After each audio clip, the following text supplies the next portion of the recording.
So I always like to start these interviews by doing some searching on someone's social media. And Caitlin, here's what I got for you. This is a post from your Twitter.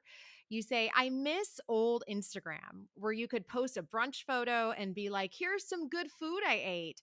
And now in Christian IG world, it's here is my brunch and here is how the Lord spoke to me through my omelet. Here is the lesson God wants me to give you through my toast.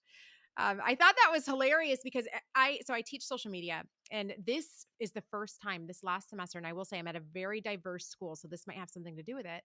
But I have my students always they research various Christians who have large platforms, and then they just say what's working, what's not. What I thought was interesting is they all said, and this was after an Instagram search that they did, that it made them feel icky, that as they went through a lot of bigger Christian Instagram content, they just felt icky. And I thought that was the first time I'd heard college students at a Christian school say something about that. So because this is Viral Jesus and in light of your tweet there, take a second and just tell us, what do you love about Christian Instagram, and maybe what do you wish was different? Or I don't want to say hate, but what do you not like? What's not as good? What is a growth opportunity? Yes.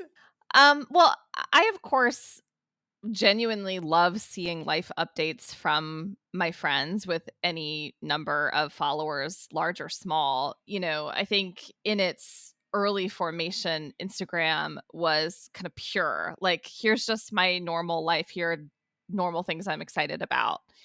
And so, for a lot of my friends, Instagram is kind of the way that I keep up with what they're doing and what they're about and, what they're spending their time on today. And I think I do sense that it is a pressure for a lot of Christian content creators now more than even a few years ago. It's like there has to be a message or a teaching or like a point to it. And obviously for people who aspire to write a book, people are looking to Instagram. So I understand the pressure, but I wish that it were a little more low key and I didn't feel like I was being sold things every time I got on to Instagram. And of course, now with the pivot to Reels, which I'm sure your class has talked about, there is this pressure too to essentially become like a TikTok host because of course Instagram is mimicking TikTok's success, and for a lot of us that's just not our skill set, and they're so time consuming. So I think in general what I wish were different is I wish that we didn't all feel pressure to turn our daily lives into teaching content. I wish we could let our daily lives just be that. And so what do you say as somebody in the publishing industry? How do we speak back to that? Because the reality is we have to be online, or it feels that there's a lot of pressure, especially for writers, to be online to sell books. How do we walk and how do we navigate that? Yeah, it's a really good question, and it is a question that I am having to navigate literally as we speak because we are going to talk about a book that I hope people read. So part of it is if you write a book or more broadly you have a message to share, of course you hope to connect with people and to find your audience and to find people who are going to resonate with what you have to say or your observations or insights. I think one thing that I look for is, am I being offered kind of a message or teaching or idea, or is the person and the persona the thing being sold? And I often say to authors and to other people in the book industry, a platform is not the point in and of itself. You build a platform in order to get up on top of it and deliver a message. But I think there can be confusion around that. And building a platform takes so much work and time and energy that starts to feel like the thing. And then you forget, like, wait, why am I trying to grow this? It's not about having a big platform. You want a platform in order to share a message with other people. So it's a tension, and I think thinking about anybody who has a position of leadership inside the book publishing industry, just coming back to taking a load off some authors and saying, we value good writing and good thinking and spiritual wisdom and teaching as much as we do a platform. The platform is one of many components to consider, but it's not the main thing. So I think speaking as an insider, we actually bear some responsibility for helping to create this platform centric subculture that we're seeing right now.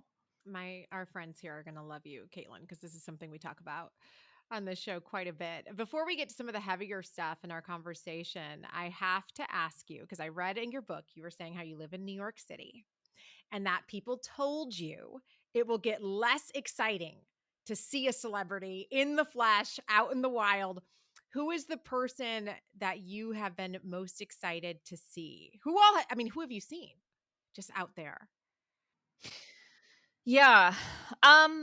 I have seen. Now, I will preface this by saying I haven't seen any of the A-list New York City celebrities. There are like Jerry Seinfeld and Tina Fey are kind of regular fixtures if you live on the Upper West Side. I live in Brooklyn, so maybe I'm missing some of the A-listers. And not all of these are like super household names, but I think some of your listeners will at least recognize some of them. So Jesse Tyler Ferguson is an actor who was on Modern Family. I saw him coming out of the subway. I saw Michelle Wolf, who's a comedian with like big curly red hair, coming out of the subway. I saw Chelsea Handler at like a media event being interviewed. I saw Aziz Ansari 4 summers ago walking in Washington Square Park. And then most recently, this actually was just around the corner from where I live. And I do not live in like a fancy neighborhood. But there's a row of restaurants around the corner. And I saw the lead singer and creator of a band that I really like called LCD Sound System. His name is James Murphy. He was having dinner with another musician, like just out on the street. I'm like, oh, there's James Murphy. So it's a weird experience. And there is something, especially if you have a connection to that person's work, you're like, there's part of you that's like, I want to go thank them, or I want to go, but then you realize they are just trying to get through their day just like everybody else. Do not interrupt their meal. Like, do not, so you just have to hold it in and That must be New York etiquette, because here in the Midwest, we will stop you. that makes sense. Yeah. No, I think it's like You got to play it cool in New York. We don't have to play it cool where I am. I think that's definitely true. Like you don't want to look like a fangirl, but there are certain actors or there are certain celebrities that if I saw them, I'd be like, nope, I can't hold it in. I need to say something. So, yeah. I have to do this. This is my moment. I think also is before we get in, I want to address the elephant in the room, which is that you are writing on Christian celebrity. And I think in a lot of ways, experience Christian celebrity. You have a legitimate platform, nearly 30,000 people on Twitter. And I'm going to preface by saying this, and we had Karen Swallow Prior on who did 2 episodes with us on this specific topic, which is the work is the platform. And I would say that is absolutely true for you. Your platform has grown out of the credibility of your journalistic integrity and your stories. And I've read your bio at the top of the show, so everybody knows that. But have you had how did you navigate that tension while writing this book? Yeah, it's a really good question. And I'm glad you prefaced it by saying that it is kind of an elephant in the room because it's easy for me to look at other kind of mega Christian leaders, and think, well, I'm not a celebrity because I don't have the kind of following that they do. Or, I just have my measly little so many followers, whatever. 30,000, you know. Well, but then so it's so easy to start comparing and think, yeah, but that's not that. But I think this is a good question actually for anybody with any measure of a public presence because it can be easy to say, well, I'm opted out of I don't have to wrestle with these tensions because little old me. But in fact, anybody with a public presence has to ask deeper questions of motive, like what am I doing this for? Why am I showing up? What do I hope to get out of this? Is this feeding some level of ego or attention for me? And so I think for me, asking questions of motive, like, why am I doing this?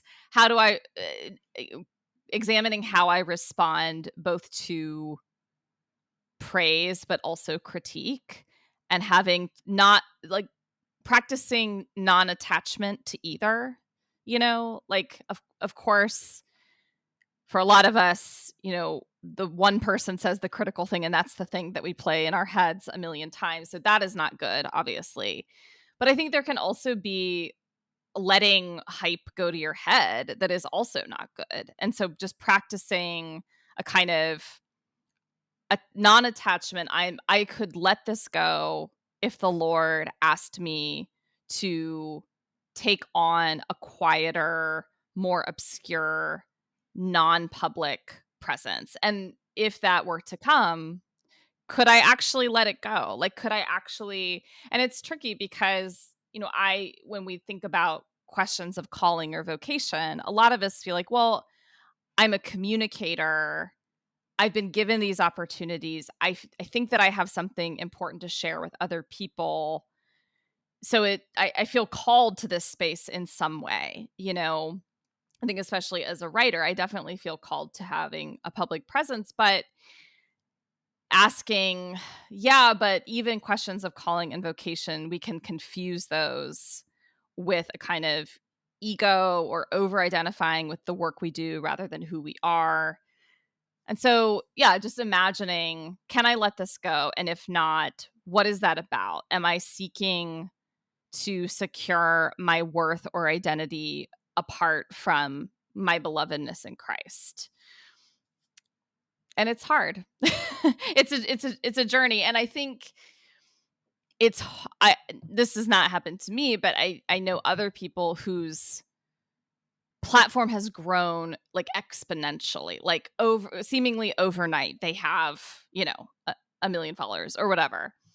That is not something I would wish on anybody. I think there's something about sudden fame or sudden overwhelming following that can really mess with you on a psychological level. That's a lot to navigate and handle and exhausting.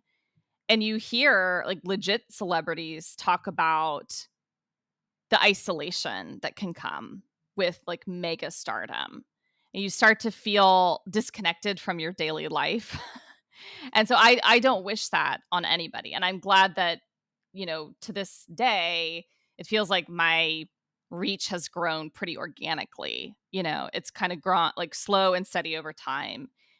That to me seems easier to navigate than like sudden stardom.